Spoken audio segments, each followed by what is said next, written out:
Hello, thanks for tuning in and welcome to the pool party.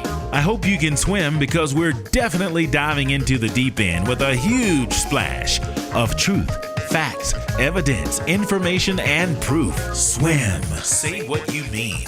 It's talk about talking. How we listen, how we hear, how we speak, how we hear what we're listening to when we speak, how a listener hears what we're saying, if what we're saying, what they're actually hearing and or understanding. Is it clear?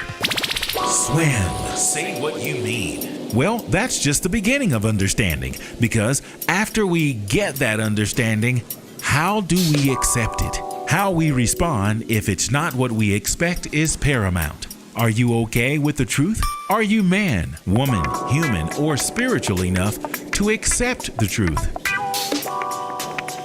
Let's find out.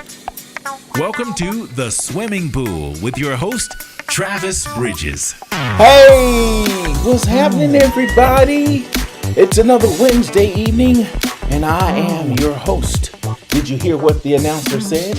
He said, welcome to the SWYM-ing Pool with your host, Travis Bridges. That would be me. And I guess you're wondering, why is he leaning to the side? Well, don't worry about why I'm leaning to the side. But since you ask, I'll tell you anyway. I am home away from home, and this is my makeshift studio, or the one that I call On the Road. And in the words of my main man, Steve Harvey, we got a good one for you. We're going to be talking about Father's Day. I have a special guest for you. I also have a special subject that I'm going to wait till the end to announce, and we're going to follow up with last week's broadcast, which was entitled IQ and EQ. I've always heard of someone saying, your IQ is the size of your shoe size, you know, when we would be joking. And then as I got older and more mature, I heard about EQ. And, you know, being in the audio industry, EQ was always equalization. But I learned something new thanks to my son. IQ is intelligence quotient, and EQ is emotional quotient. It's very important that those two are balanced as it relates to existing in society and even with yourself. Hey, Kimberly. Hey, Christine. How y'all doing? Thank you so much for tuning in. I want y'all to know that everything I have, when I get my live stream, or I'll call it TV show for the sake of promoting goodness on the way, you guys are going to always be in the front row. You're going to always be my special guest, because you're supposed to remember people that support you when you're starting out. You know, those people that jump on the bandwagon when you're somebody, those are the ones you have to watch for. So thank you, Christine. Thank you, Kimberly. And for the other 6 or 7 folk that are hanging out with me, I really appreciate it. This is the SWYM-ing Pool. SWYM, SWYM. It is the acronym for say what you mean. It's very important to do that. I don't know why I am the only one who's, making a big deal out of it. I mean, it's very important. So many people are quiet when they should be talking. And like me, sometimes I talk when I should be quiet. So I'm guilty. And maybe I'll do a live stream in my next life about not saying anything at all instead of just saying what you mean. Anyway, as it relates to last week, it was really good.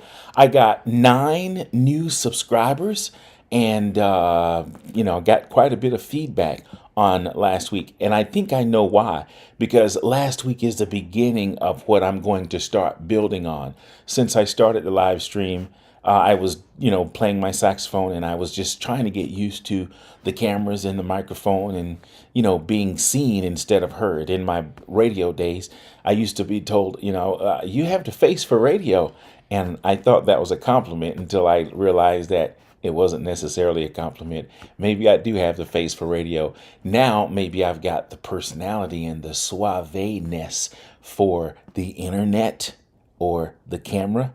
I'll just take it and accept it. Anyway, if you'd like to chat with me, please feel free to do so at travisbridges2@aol.com. Just in the subject, just say, hey, chat with me, and tell me in the message what you'd like to chat about.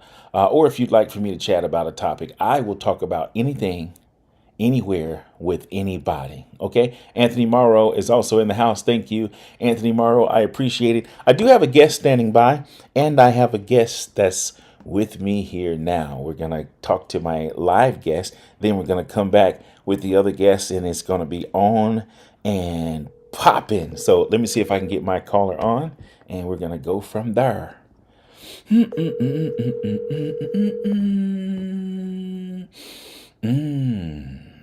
Hello. Hey now, Hey, how you feeling?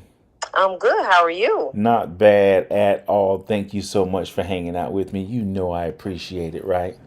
And you know I like hanging out with you. I'm going to talk to you for 4 minutes and 59 seconds. We're going to make it quick. Alrighty. So we have 3 subjects tonight. One of them is going to be a secret. I have a special Okay. guest that I'm not going to announce either until I come on with the guest. But it's the Father's Day edition. And anyone that knows me as a father, it would be you. You are the very first official godmother. Did you know that? I know. You are the first official godmother. And I would like for you to just give your spiel of what you know, knew, and remember about, Father's Day as it relates to me being a father. Go ahead, shoot your shot. All right, I'm going to shoot my shot. One thing I have learned about you is that you are really a true father because you know the meaning and you have done a sacrifice for your son. There are times when, you wouldn't even say, nope, I just want you and TJ to hang out. And you would go do what you needed to do to make sure you were providing for him. So you made sure that he was in the best capable hands. He was being fed. You just went above and beyond to make sure that your son got the best. And you sacrificed a lot because there were times you wouldn't do for you, but you would make sure you did for TJ and looked out for him. So it's some other things I'm not going there, but you really showed the true definition of a father and sacrifice. And that helped me being a mother as well, to learn how to sacrifice for your kids so that your kids will have the best of everything or some of the things you didn't have as a kid, but you made sure TJ got it growing up. I certainly did. And speaking of that, when you said I would leave him in the best of hands, it was your grandmother who made me trust you guys. It's like, you came into our lives at one of those weird times. It's like, God knows what he's doing when he put people together. But your grandmother, may she rest in peace. She was the sweetest soul. I miss her dearly. And I believe she's one of those souls that's still praying for us in heaven right now to this day. Oh, So she is definitely looking out. No doubt about that, because I can feel her every now and then. Give me a tug, straighten up, do this, do that. I just have amen. that notion. I know that once you get to heaven, it's so great. You ain't coming back down here. But I think every now and then she'll make a special trip just to let me know she still has my back. Absolutely. And the one thing I remember, those briskets she used to make. Ooh, And not only that, what else you used to like? don't say that on this live stream. I don't eat like You that mean I can't anymore. talk about coleslaw, homemade coleslaw? We're not talking about that. We'll leave that alone right now. Anyway, listen, I'm going to get on out of here and let you go while you can before you start talking too much. But listen, thank you for being a friend. Thank you for being a sister. Thank you for being everything that you have been. I just want you to know I love you and I appreciate you, okay? I love you too, and happy Father's Day to you, and God bless you, and we love you and appreciate you for all you do as well. You got it. Okay, my special guest is coming up next, and I have a special topic we're going to talk about. So stick around towards the end. I'm a little nervous about the topic, but I'm going to do it anyway. So wish me well, okay? You got it. You're going to do Okay. great as usual. All right, we'll talk later. Love you. I love you too. Have All a right, good one. catch you Bye. later. Bye. All right, there you have it. That was my first guest on SWYM, the acronym for Say What You Mean. I'm Travis Bridges. I'm going to take a little short break, and I'll be right back. Don't move. It's going to be good. I really appreciate it. We've got Josie in the house, Kimberly in the house, Anthony Morrow in the house, and Christine in the house, and everybody else that has been listening and watching and paying attention. I really, really do appreciate it. And do me a favor. Forward it, send it out. I used to hear people talk about share it and like it. I used to think that's a little too much, but I see why. We need subscribers and we need listeners and we need numbers. So don't move. I'll be right back. The Swimming Pool with Travis Bridges is a talk segment about talking. Talk about talking? Yes, talk about talking. It's designed to bring awareness to how we listen, how we hear, and what we do with the information we receive during communication. The mind is automatically programmed to protect the body and soul. It displays that through each and every encounter we experience. If any part of the body is threatened, the mind will automatically issue the flight command. The flight command to retreat to safety.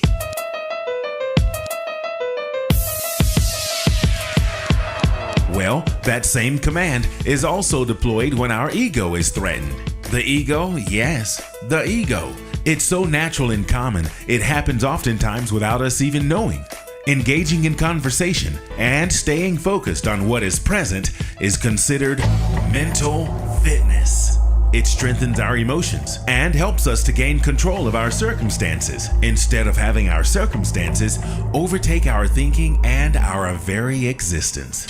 It's a difficult task to achieve because our feelings, beliefs, and desires are so strong that it causes us to totally disregard even the most common or basic reasoning.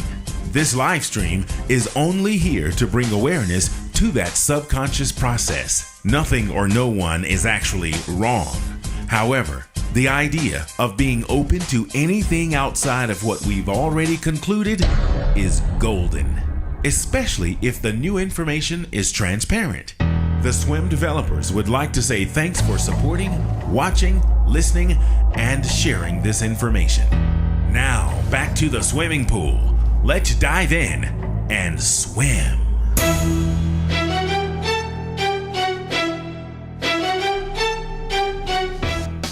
Mighty Horn Music. Smooth jazz, top 40, R&B, inspirationals, and more. Live from the Hollywood Home Studio. Like, share, subscribe. And thanks for tuning in.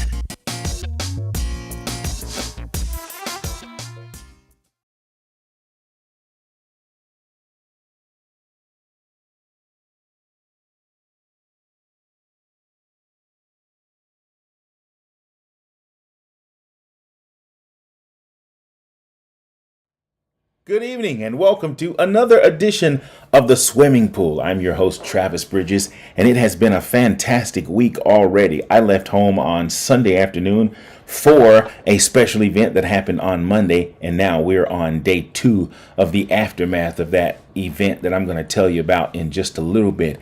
This is not just your average Wednesday. This is a special edition Wednesday. This is the Father's Day special, and there's a lot that we're going to talk about. I have a couple of different topics and subjects. The Father's Day is going to be the special part. We're going to talk about Father's Day and fathers and childhood memories. We're going to talk about last week's broadcast, which was IQ and EQ. And I'm not going to mention what my third subject is going to be because it's a little touchy and I'm still, kind of sort of praying about talking about it. But I want to talk about it. I saw a documentary on it and I was just led to just talk about it. Don't be worried. Don't be afraid. So I'm not going to tell you what that topic is, but I'm going to bring my guest on in just a few minutes and we're going to talk about what I said. We're going to talk about the Father's Day. We're going to talk about IQ and EQ, and the third thing is going to be the subject that I am holding for you. So don't move. Anyway, here's hoping you're having a wonderful week already. Only 2 more days before the weekend, baby. But right now, what I'm going to do is bring in my special guest. Now, if you remember last week, I talked about my special guest, and I usually don't talk about names. I don't talk about locations or brands or anything like that. So most of the times, if I have a guest on purpose and by design, I don't mention their names because it's talk about talking and not trying to bring attention to anybody's name or anything that would involve anybody's names. So I'm in a different location. And before I get going, I want to talk about last week. If you watched last week's broadcast, last week is like the foundation of what I'm going to be building on. When I started the live streams. It was the COVID concert series, and then I moved out of the COVID concert series into the swimming pool. And it was tough at first because I didn't know what I was doing, and I learned a lot. And last week, if you can look at my set, I'm back home in the Hollywood Home studio, new and improved. And that's going to be my set. I'm just going to build on that. But right now, I'm in my remote location all the way in another state. You want to know what state I'm in? I'll tell you later. Anyway, but I'm going to bring on my special guest by having the special cameraman do the switcher and welcome my special guest. Give it up, ladies and gentlemen, for my son, Travis Scott Bridges Jr.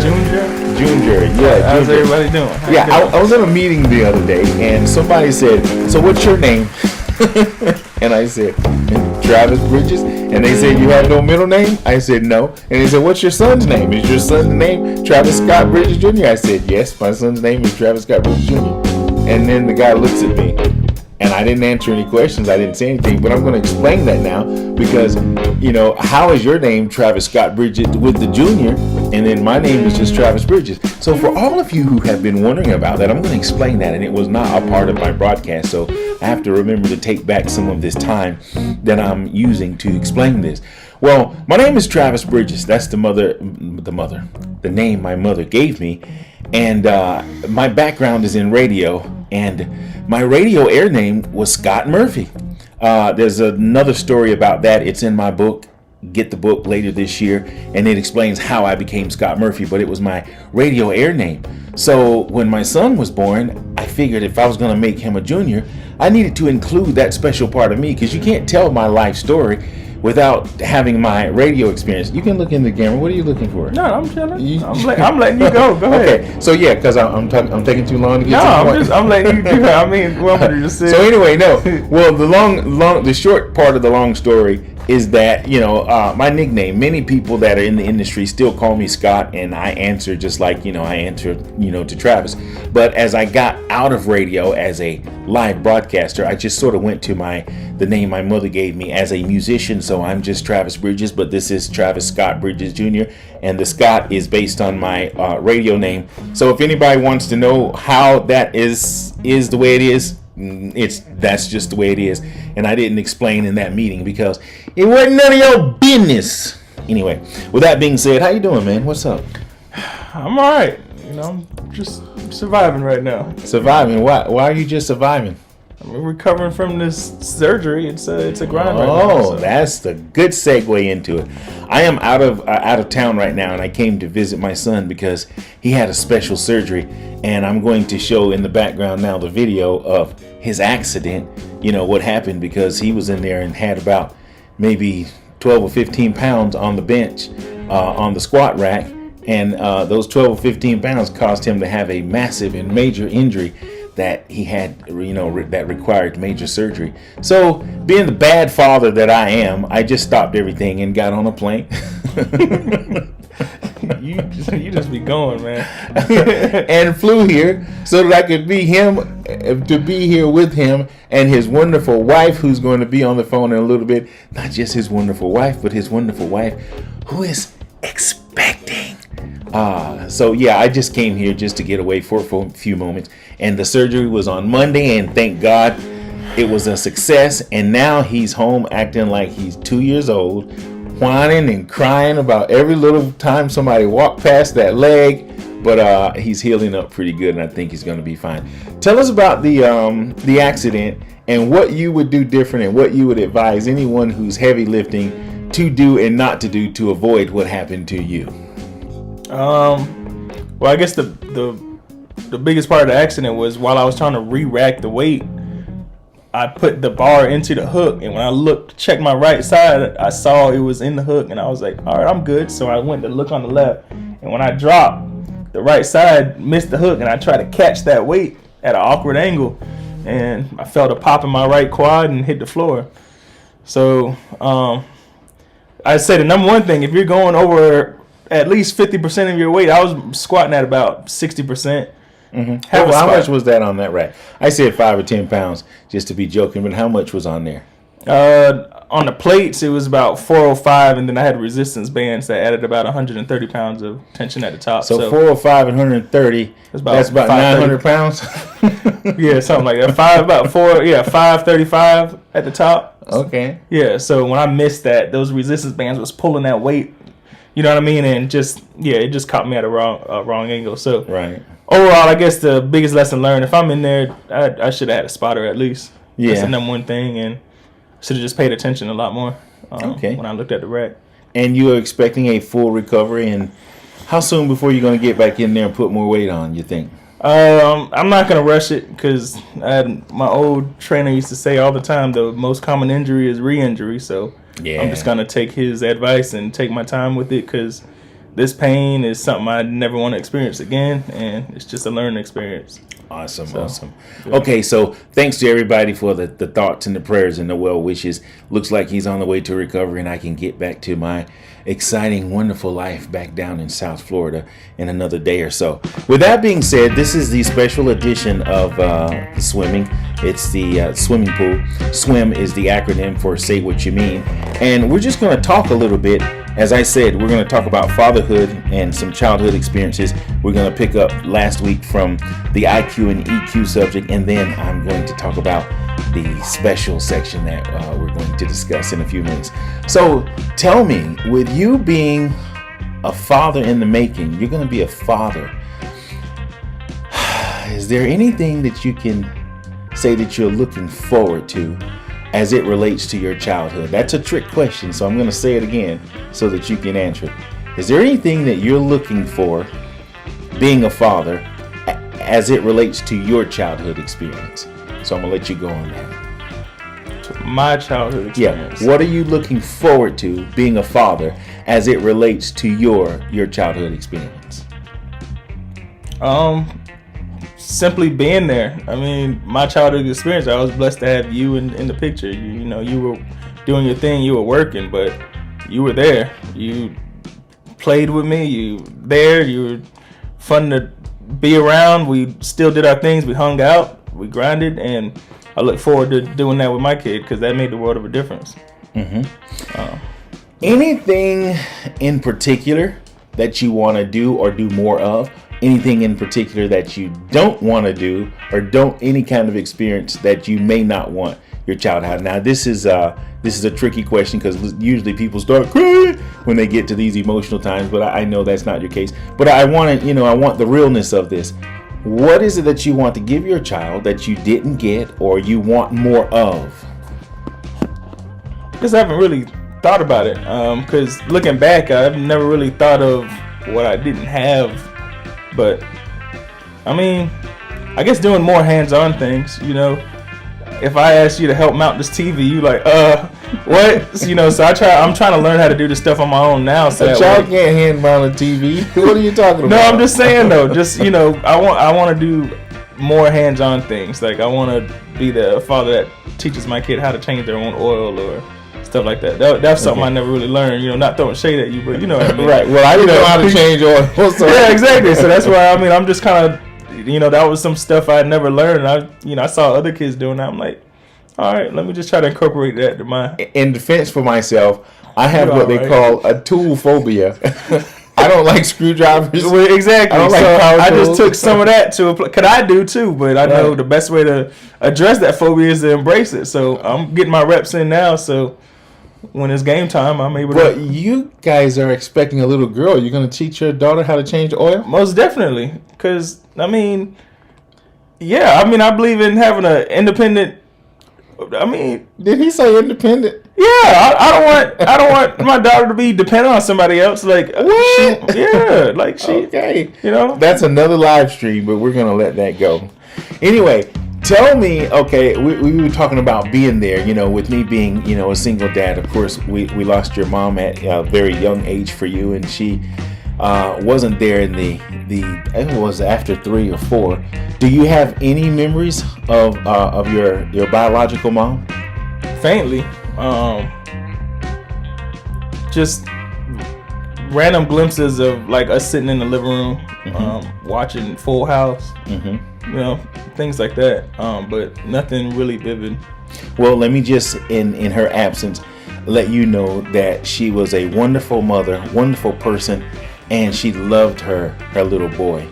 And I remember, prior to her passing, she said to me that I know that you'll take care of TJ, and that's not something she worried. She had full confidence that that I would take care of you. And I just want to say, in her absence, that she was a wonderful person and a wonderful mother, and I believe she would be very proud of you, particularly with everything that you've gone through and that you've achieved, and especially your wonderful wife in your life right now. I believe she would be proud. So in her absence, and speaking for her, I'm just going to give you a hand clap, and I'm going to bow and let you know that she would be proud of you.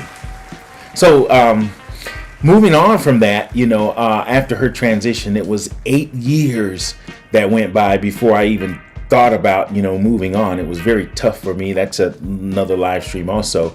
But any other childhood memories that you can, if you had to think of your child, let's say from about 5 years old till about maybe 10 years old, that 5 year span, what do you remember most about your child? An incident, a time, a feeling. What do you remember most?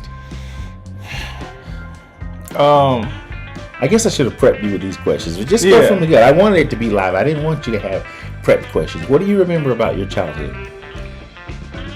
Honestly, I mean, not to sound depressing about it, but I felt like I was kind of by myself a lot. Like, when you're at work, or I didn't really have, like, my siblings were out of the state.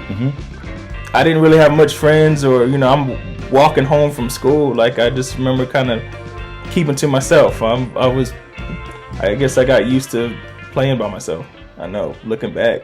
Okay, so I don't want to say that's a bad memory. You said, not to be a bad or to yes, sound it was sad. not bad. But it wasn't bad. But so you remember you spending a lot of time alone. Yeah, I do remember that. Okay, well, that kind of makes sense. You were an only child, and it was just me for the earlier part of that. So, that's consistent with, it makes sense as to why you would feel that way. But later on, as you began to get older, I could start to see where, what is the word I'm looking for? My aggressiveness. I was not a soft father, so to speak. And I could tell as you started to get older, how, after you got to a certain age, I just didn't put you on my lap. I didn't call you baby, honey, or sugar, or those things anymore. I started to toughen up on you. And I could see how that toughness started to affect you.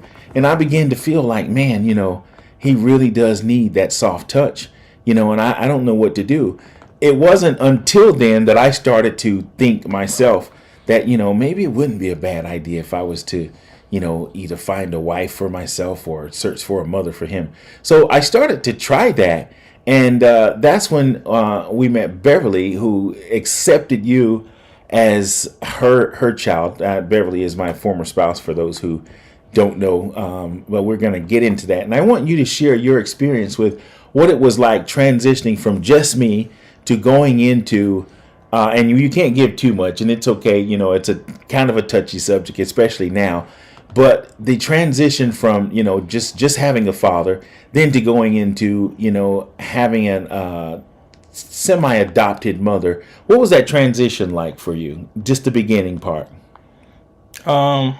Definitely took something to get used to. I had someone else that I had to interact with or run questions by. I wasn't used to it at first, but it was something as a kid I used to always pray for. I remember as a kid I used to pray like I wish I had someone like a mother or something like that. So early on, once I started seeing that coming into action, I was like, okay, this is kind of what I've been asking for. So let me just kind of enjoy this. Okay. If that makes sense. Well, yeah. Well, we can't, again, I don't want to give the spoilers because I talk about especially the beginning part of that experience in my book that I'm going to release. So we did go through some trying times. But what I want to focus on now is, the majority impact that she had on your life. Can you talk about that? Of course, we lost her in 2020, and it was a terrible loss, and we're still somewhat dealing with that grief. But with the little time we have left on this subject, I just kind of want you to share your experience of what she meant to you. She meant, everything to me. I know one of the biggest memories I have with her was how organized she was. Like you had your ways. I'm not throwing shade. You were really. I grew up in a really structured household. You didn't let me get away with a whole lot. But then she put the cherry on top. I remember to this day. I remember it was like summer break.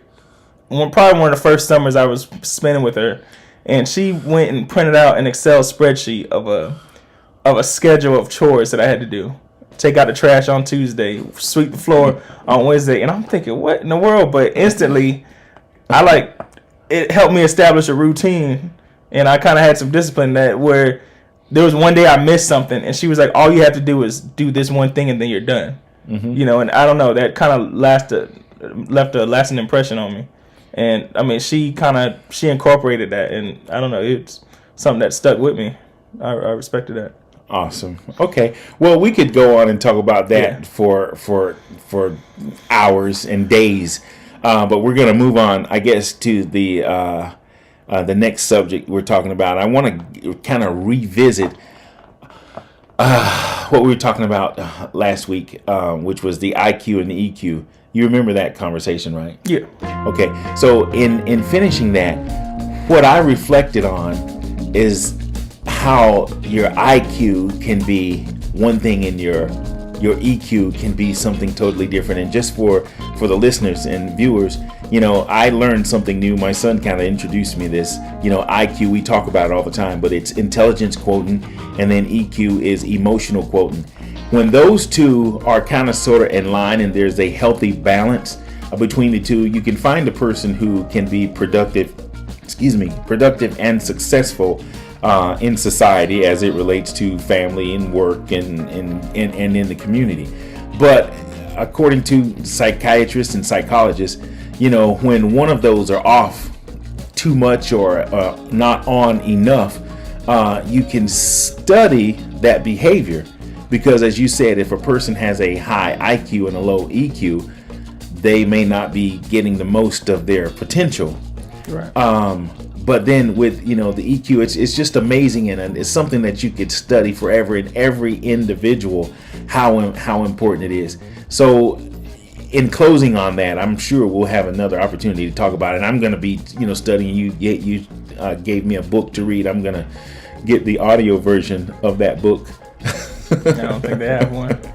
Well, maybe that'll be the one book that I do. What do you call it? I'm going to get into it, because I want to know more. But oh no, that's okay. That's it. Yeah, we're in a makeshift studio right now.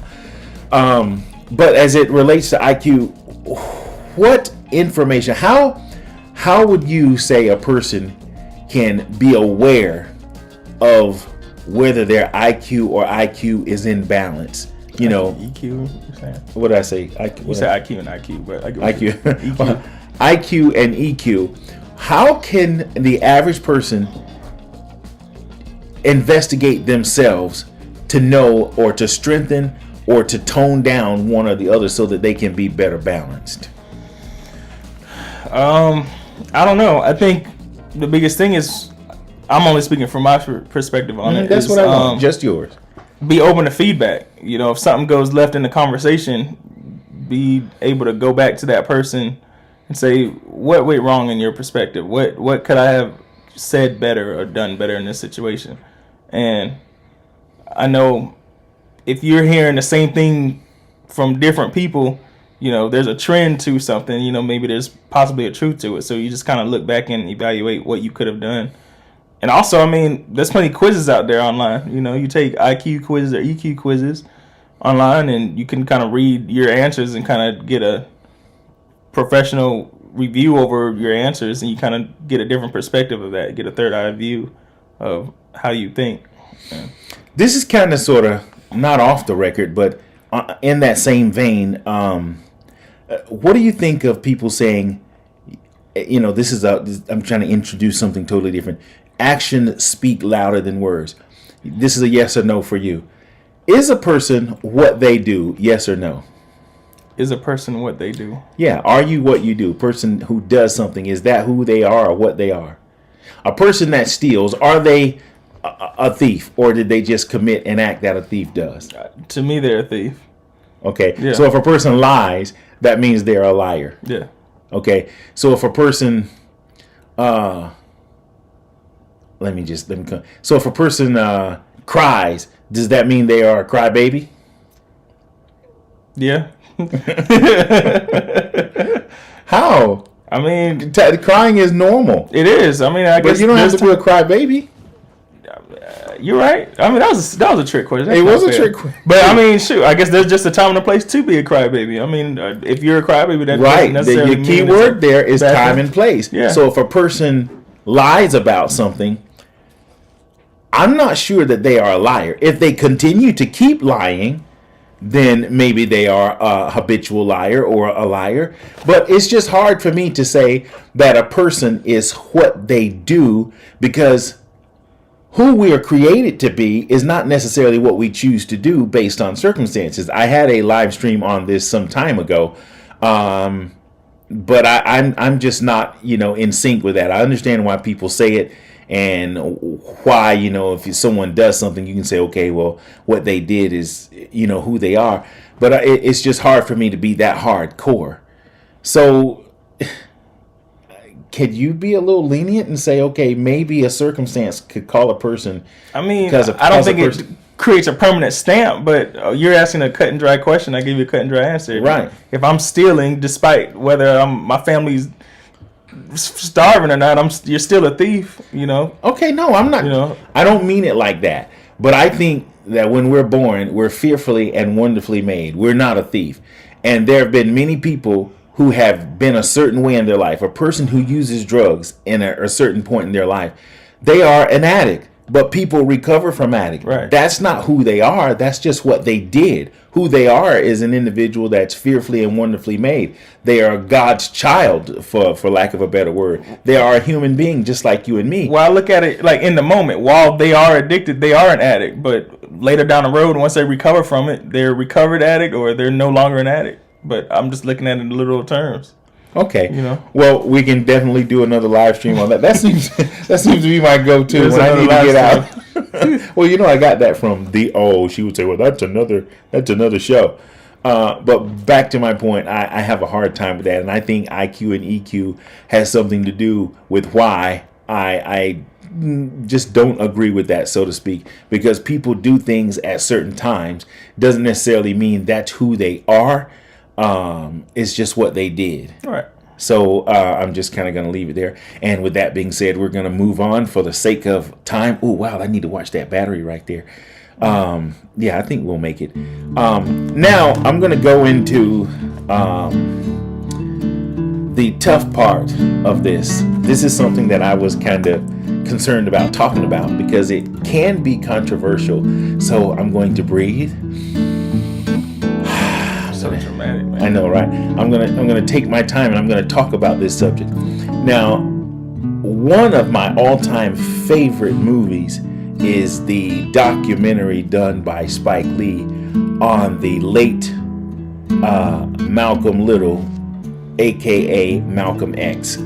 The reason that is one of my favorite movies is because of the message that it sent. I got into that movie. I don't know if you remember this, when you and we watched Pursuit of Happiness when you were a little kid, and I remind you of this. You say, Dad, that was the best movie I ever seen. I remember you saying that as a kid, and then I remember you watching Space Jam and being crazy about it and all the other, Dragon Ball Z's and how much you like those. But I think the reason you said that at that time was because it was relative to what you were, familiar with, a father and son kind of growing up together. But the movie Malcolm X kind of resonated with me in so many ways, and I think that's why it's one of my all-time favorites. But the reason I'm segueing into this is because of all the documentaries on, different, activists, particularly from the civil rights era. I watch a lot of that. I watched something recently, on TV, and it was the movie called, I think one was Mudbound, which is another live stream, but the most recent one was Blood Brothers, and it featured Muhammad Ali and Malcolm X. And because it's on, I want to say the name of the streaming, but I don't like to talk about. But it's on it's live streaming now on TV, and it's called Blood Brothers, and it features Malcolm X and Muhammad Ali. Because it's fresh, makes me feel a little more comfortable in talking about it. So the story goes like this. Malcolm X was in an organization called the Nation of Islam. He had a tough life and he went to prison. In life is where he met some brothers from the Muslim organization Nation of Islam, and he learned under the direction of the Honorable Elijah Muhammad, who was his father. Speaking of Father's Day special, kind of sneak segue, and then when he came out, he got more teaching from his spiritual father, the Honorable Elijah Muhammad, and which brings me to the point I want to talk about. After he learned some of the things about his spiritual father, he was devastated, and it caused him, to have a change of heart and change of mind, I guess, that eventually led to him being sort of ostracized. I hope I'm using the right word. Alienated. He was alienated. That's a better word. He was alienated from the group. And I guess that's what this new movie, a documentary rather, that involves Muhammad Ali. Even his close friend Muhammad Ali turned against him because of the embarrassment. They said that he betrayed his father, their leader, and the leader of the Nation of Islam at that time, which in some way he did. However, even watching the first documentary and other stories about it, I never felt that he betrayed him as much as he exposed his experience with him. So he was accused of betraying the leader, and how do I say this? And one of the parts of the movie, I think the main part of the movie that's out now, Muhammad Ali, I think his daughter speaks, and she says he regrets turning against his friend because as time went on, when someone puts something on you, when someone has an image about you, and it's being led by people that you hold in high regards, as I said to you, it's almost like someone saying something bad about your mama. Even though your mama may have done something bad, you kind of want to keep that under the wraps and not talk about it. So as much as I understand how it was viewed that he betrayed his father, the Honorable Elijah Muhammad, who was, the leader of the Nation of Islam at that time, I'm thinking that maybe it could have been the other way around, because what he learned in prison through the Honorable Elijah Muhammad is not what he discovered. So there was a different image that was being portrayed as opposed to the one that he later discovered.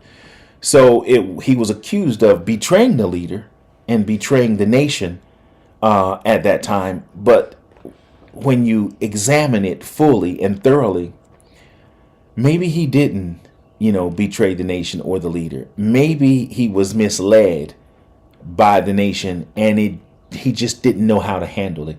Could he have handled it a different way? Yes. Could they have handled it a different way? Yes. But it was hard for me then. It's even harder for me now to say that leader in his time was a betrayer of his people. And I just kind of wanted to talk about it because of what it means to me. It's not, when someone is accusing you of something and you get isolated from people you love because of how someone may feels about something, that's not a good feeling. And I was able to relate to that. And without me talking so much and so long, I kind of want to get your opinion of that. Not for us to get into a controversial subject, because there are people, who are still of that faith, and who practice, that religion, so to speak, who that's a touchy subject about. And it's even touchy for me, even to talk about it. But, just for the sake of, speaking of how fathers can have a powerful impact and how we can sometimes go astray from the teachings of our leaders or fathers, what is your opinion based on what you know about what happened with Malcolm and the nation and how he was betrayed? Of course, after the smoke cleared, you can't go into a major city in a certain neighborhood and not see Malcolm X Boulevard. Right. Because if he was such a bad person, how did he rise? Because what happens is when you try to teach people something who are not wanting to listen or to pay attention, or who's trying to protect a particular image, they don't see it when the heat is hot. It sometimes takes time, just like, the birth and the death of, our Lord and Savior Jesus Christ. He was dogged out, but it wasn't until after he rose that, they were able to see that it's not, what we accused him of is not, who he was. And not comparing those two in the same, I'm just using the principle. In the same ballpark, I guess. Yeah, so I just kind of want to know your thoughts about that, of, how you can become famous or even popular, or how staying true to who you are. Jesus was definitely true. He didn't let the talk sway him. And even Brother Malcolm at the time, he was treated badly when he was isolated, but he stayed firm. And because of his firmness, it's why, movies and documentaries are still being made of him. But I just kind of want your take on that, and then we're going to try to close out. I guess my take is, once you involve religion or family, you open the door for, when you look into EQ, they cover a subject on emotional triggers. So once like we're talking about religion here, with the Malcolm X, that the Nation of Islam, it's like the second something is off or something that's out of the ordinary of your routine and your practice, you kind of open the door for that emotional trigger where people are automatically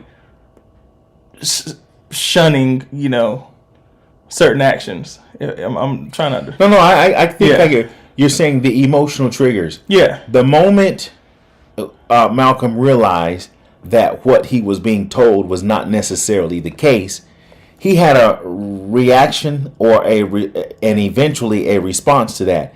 His reaction may have kicked in before his response could, right, but he was staying true to what he was being taught, in that he didn't back down. He wanted to know the truth. And if this is the truth, man, how can we continue calling ourselves leaders and leading people if what we're teaching is not what we're actually practicing? So what I think you're starting to say, and I don't want you to finish because I want your full opinion, you're starting to say that emotional triggers was when he started to not betray, his leader, but when he started to expose what he discovered, right, it created an emotional trigger to the other members, right, and they wanted to keep that hush hush because it could bring down the empire to right, see such level of vulnerability. It's like, well, yeah, it was, you're saying one thing and you're kind of doing something different. If that gets exposed, it doesn't say, okay, he made a mistake, or, this is just one part of, a blemish. They just saw it as, okay, you're talking about a father. Yeah, you're, and then that was his business, and it was, So I can see both sides. I can see why they wanted him to keep it hush. But then at that time, this is going into, I guess, what would be part 1A of this. Malcolm said, okay, I don't want to be a part of that right now, especially since I've been alienated. I kind of want to take my teachings and then speak for myself.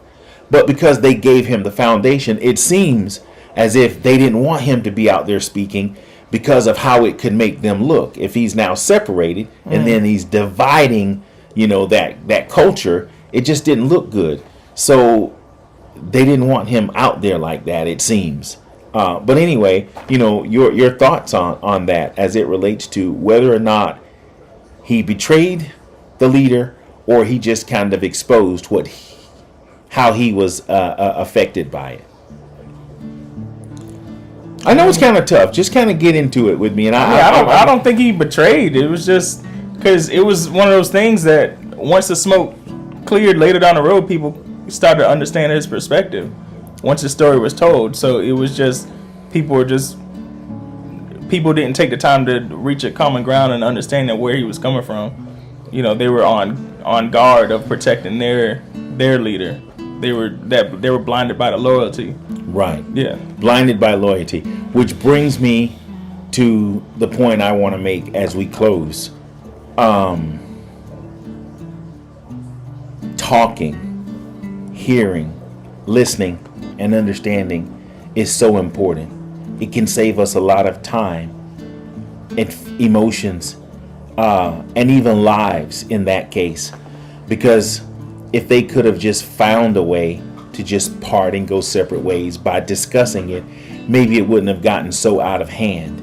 But of course, you have lots of testosterone, lots of egos, and lots of emotional triggers that are firing. And then you have, principles. It's like, okay, we gave you this, and because we gave it to you, we may own you. So there was a lot of stuff going on. And if I could wave a magic wand and then go back and, maybe have my swim live stream back then, I would have have the Honorable Elijah and Malcolm X them just watch and say, listen, can we come to a happy medium on this? Can we find a reasonable place? There's no reason why he would not be able to maybe keep his mouth closed and not talk about that, but then get his freedom, to go and speak, on his own and speak, what's true to him, as opposed to what was just taught to him that he had to just follow. So I'm going to try to close with that. But before we close, I hope I'm not, opening up any cans of worms or offending anyone by talking about, that area, because I know sex, religion, politics, are the touchy areas that did I say race? Those are the tough subjects. Man, and this is one. Facts. Yeah, I know, you're right. So I'm just apologizing in advance. I didn't want to offend anyone. It's just something that's dear to me. I love the teachings and the principles that both of those leaders stood by, and I can see good, bad, and ugly in everything. But with that being said, we're going to leave that alone. Thank you guys for hanging out with us. I really appreciate that. But before we go, we have got to, what do you call it? Christen the purpose of this special edition of Father's Day. Your wonderful wife is here, and I am looking over there at her, and I am seeing that baby start to grow, and I am like so proud and excited at the same time that I am finally going to be a grandfather, and I've got tears in my eyes. I get to represent now, if God continues to keep me, for your biological mother and your second mother, I get to represent them, because I know what you meant to them. I know what, grandchildren meant to them. And now I get to kind of, at least for as long as I'm here, hold the torch, on their behalf and step into that next stage of fatherhood, which is grandfatherhood. So as we continue to celebrate, this time of fatherhood, I would just like to ask if your wife could just come over here and just say hello to the audience and show us that little baby inside of there. I'm going to turn my cameraman. Can you pan to the left a little bit? Say hello, Erica. Hi. Everybody, this is my wonderful daughter, and she is now, how many months? You got to speak really loud. 23 weeks. 23 weeks. How many months does that equate to? 5, 6, 7. 5 months. And I think October 1st, middle towards of October, I'm going to be a grandpappy, and I'm so excited. And we ask your continued prayers that she will continue to have a happy, safe, and productive pregnancy, and that she will deliver a beautiful, happy, and successful, productive, anointed, favored baby girl. Do you have a name yet? No. I need you to speak a little louder. Not yet. Do you have any names in mind? Not yes, yet. But I don't know. That's confidential right now. It's classified information.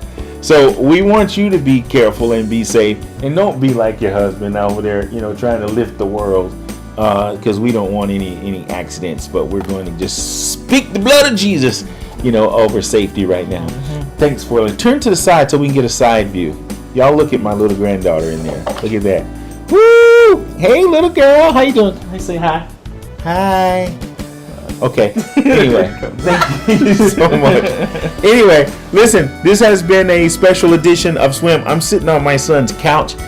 Whew, I'm going to have to get a whole back massage for leaning over here like this. I'm normally in my plush, pimped out, studio, the Hollywood home studio. But now, I'm having to make do, and I've enjoyed the time. Thank you guys for taking care of me while I've been here. I came to take care of y'all, but y'all been kind of treating me half all right. Appreciate it. But thanks for joining me. Thanks for sharing your moment. Mighty Horn Music. Smooth jazz, top 40, R&B, inspirationals, and more. Live from the Hollywood home studio. Like, share, subscribe. And thanks for tuning in.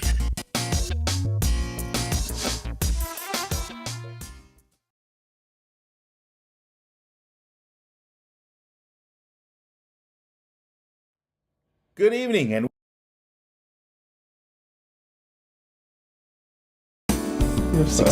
5 months, and I think October 1st, middle towards of October, I'm gonna be a grandpappy, and I'm so excited. And we ask your continued prayers that she will continue to have a happy, safe, and productive pregnancy, and that she will deliver a beautiful, happy, and successful, productive, anointed, favored baby girl. Do you have a name yet? No. I need you to speak a little louder. Not yet. Do you have any names in mind? Not yet. Yes, but I don't know. That's confidential right now. It's classified information. So we want you to be careful and be safe, and don't be like your husband over there, trying to lift the world, because we don't want any accidents. But we're going to just speak the blood of Jesus, over safety right now. Thanks for it. Turn to the side so we can get a side view. Y'all look at my little granddaughter in there. Look at that. Woo! Hey, little girl. How you doing? Can I say hi? Hi. Okay. Anyway, thank you so much. Anyway, listen, this has been a special edition of Swim. I'm sitting on my son's couch. Whew, I'm going to have to get a whole back massage for leaning over here like this. I'm normally in my plush, pimped out, studio, the Hollywood home studio.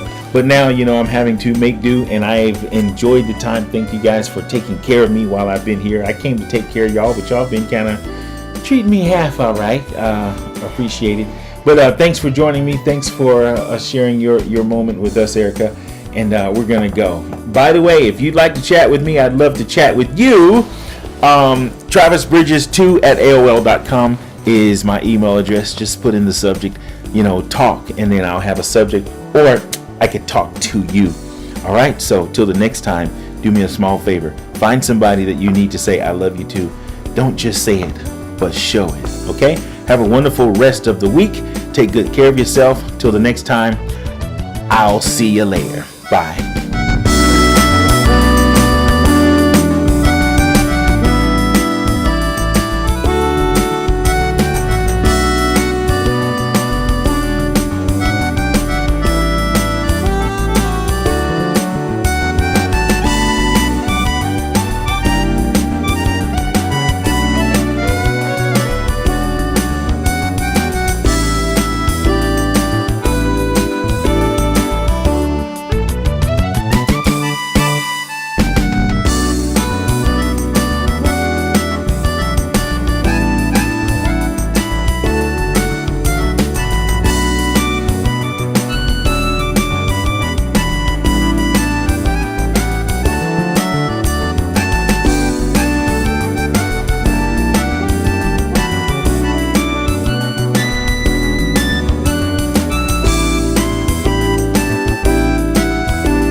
Mighty Horn Music.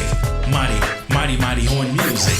As time draws near and you plan your social events, call Mighty Horn Music for a party you and your friends will never forget. From banquets, receptions, family reunions, and church functions to birthday, executive, or private parties, Mighty Horn delivers. Event packages include live musicians, psalmists, comedians, clowns, and a karaoke show that's guaranteed to make you laugh. Mighty Horn Music specializes in providing a variety of music to keep your guests going for hours. Mighty Horn Music. Let us create a custom sound for your special event. From start to finish, Mighty Horn Music will plan your theme, decorate, cater, and entertain your guests with class and style. This year, make your events live with Mighty Horn Music.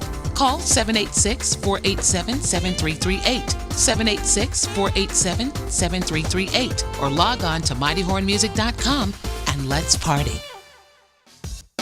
Mighty Horn Music. Smooth jazz, top 40, R&B, inspirationals, and more. Live from the Hollywood Home Studio. Like, share, subscribe. And thanks for tuning in.